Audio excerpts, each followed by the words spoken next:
In the ancient Near East, power was measured by bronze, iron, and chariot wheels. Israel found itself crushed beneath the heavy, unforgiving treads of Canaanite oppression. Hazor stood as a massive, heavily fortified stronghold in the northern region. Archaeological ruins still testify to its massive walls, grand palaces, and dominant regional authority. King Jabin ruled this powerful ancient kingdom with absolute, relentless cruelty. He possessed a terrifying technological advantage, making any Israelite rebellion seem like a completely suicidal endeavor. His ruthless commander, Sisera, unleashed 900 deadly iron chariots. These formidable war machines functioned like ancient tanks, bringing rapid destruction to any infantry on open terrain. For 20 agonizing years, these heavy chariots terrorized the scattered Israelite tribes. Farmers abandoned their vital fields, and defenseless villages were forced to pay heavy, crippling tributes. The Israelites had tragically abandoned Yahweh for Baal and Asherah. They worshipped these fertility gods, hoping for abundant rain and rich harvests, but received only bitter subjugation. Baal was widely worshipped as the ultimate rider of the clouds. Yet, in a profound irony, the Canaanite storm god offered absolutely no protection against impending divine judgment. As starvation and desperation peaked, the oppressed people finally cried out to heaven. God heard their collective anguish and prepared a deeply unexpected vessel for ultimate deliverance. Deep in the rugged hill country of Ephraim, a remarkable woman held court. Deborah sat beneath a prominent palm tree, serving as a highly respected judge and prophetess. In a deeply patriarchal Bronze Age society, her spiritual authority was truly extraordinary. People traveled from across the entire nation, actively seeking her divine wisdom and fair judgments. She wielded absolutely no sword and commanded no personal army. Instead, her unparalleled strength flowed entirely from an unshakable, deeply rooted faith in the God of Israel. Guided by divine revelation, Deborah urgently summoned a military leader named Barak. He lived far in the north, directly within the terrifying shadow of Canaanite military power. She delivered a direct, unmistakable command from the Almighty God. Barak was instructed to gather 10,000 men and march directly toward the slopes of Mount Tabor. God promised to draw the fearsome enemy army to the Kishon River. There, despite their overwhelming mechanical advantage, the Lord would deliver them into his waiting hands. Facing 900 heavy chariots with poorly armed infantry was genuinely terrifying. Understandably hesitant, Barak insisted that he would only march if Deborah accompanied him personally. Deborah agreed to face the deadly military vanguard by his side. However, she delivered a stunning prophecy regarding the ultimate honor and glory of this impending historical clash. In ancient warrior cultures, slaying the enemy commander brought absolute immortal fame. Deborah boldly revealed that this ultimate glory would inexplicably belong to a woman, not the general. Thousands of humble Israelite farmers and shepherds bravely abandoned their vulnerable flocks.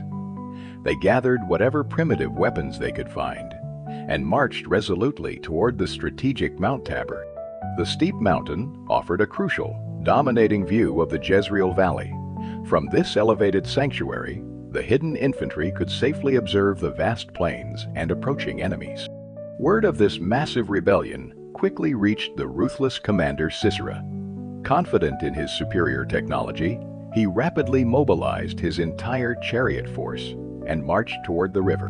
Looking down from the mountain, the Israelites watched massive dust clouds rising. The valley violently trembled under the deafening, terrifying roar of 900 approaching iron chariots. Then, Deborah confidently gave the definitive signal to initiate the violent attack. She joyfully declared that this was the exact day God had delivered Sisera into their hands.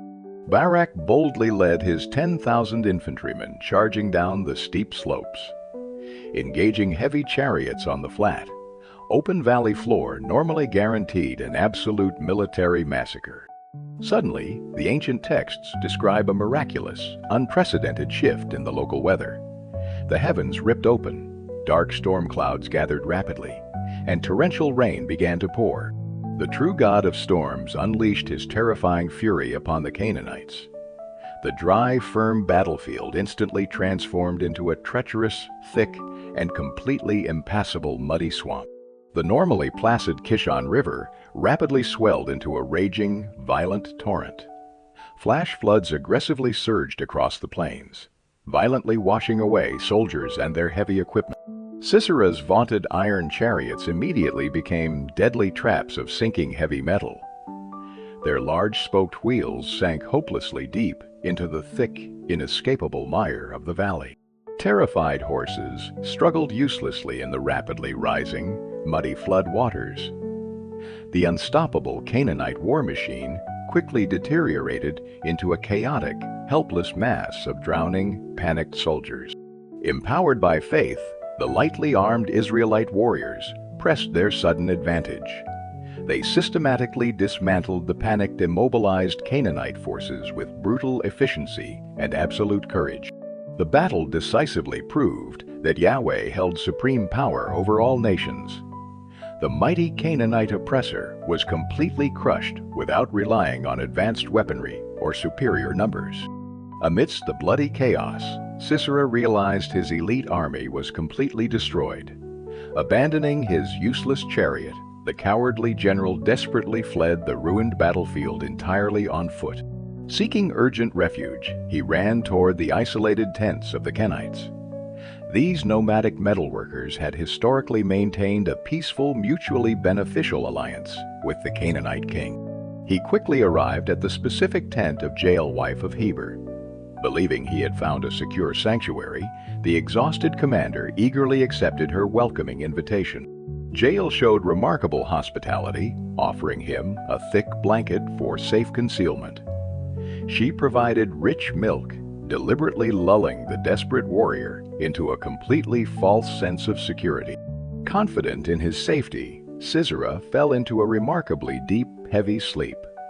He tragically underestimated the lethal resolve of this seemingly harmless, isolated nomadic woman standing quietly nearby. In traditional nomadic cultures, women were exclusively responsible for pitching the massive tents.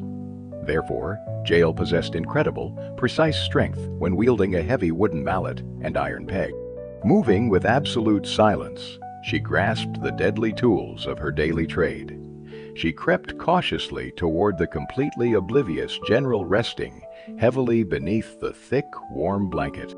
With one massive, devastating strike, she drove the heavy tent, peg forcefully downward. It pierced directly through his temple, pinning the feared Canaanite warlord violently to the earth. The brutal blow was instantly fatal, guaranteeing Sisera would never wake up again. The grand, terrifying oppressor of Israel met an incredibly humiliating, abrupt, and completely unexpected end. Moments later, a breathless Barak arrived at the quiet encampment seeking his prey. Jael calmly stepped forward to intercept the victorious Israelite general outside her bloody tent. She confidently promised to show him the exact man he aggressively hunted. Walking inside, Barak gazed upon the dead commander, realizing Deborah's astonishing prophecy was flawlessly fulfilled. The ultimate glory of defeating the most feared general in Canaanite history. It did not belong to a mighty warrior, but exclusively to a brave, highly resourceful woman. Following this miraculous victory, Israel steadily grew in immense military and political strength. They eventually dismantled King Jabin's oppressive empire, securing 40 unprecedented years of total regional peace. Deborah and Barak immortalized this phenomenal triumph in an ancient, highly poetic song. This triumphant anthem remains one of the oldest, most powerful texts preserved within biblical literature. This incredible historical narrative profoundly shatters conventional human expectations regarding absolute earthly power. God routinely selects the most overlooked, seemingly insignificant vessels to accomplish his greatest divine purposes. A fearless female judge presiding in a deeply patriarchal, ancient Middle Eastern society.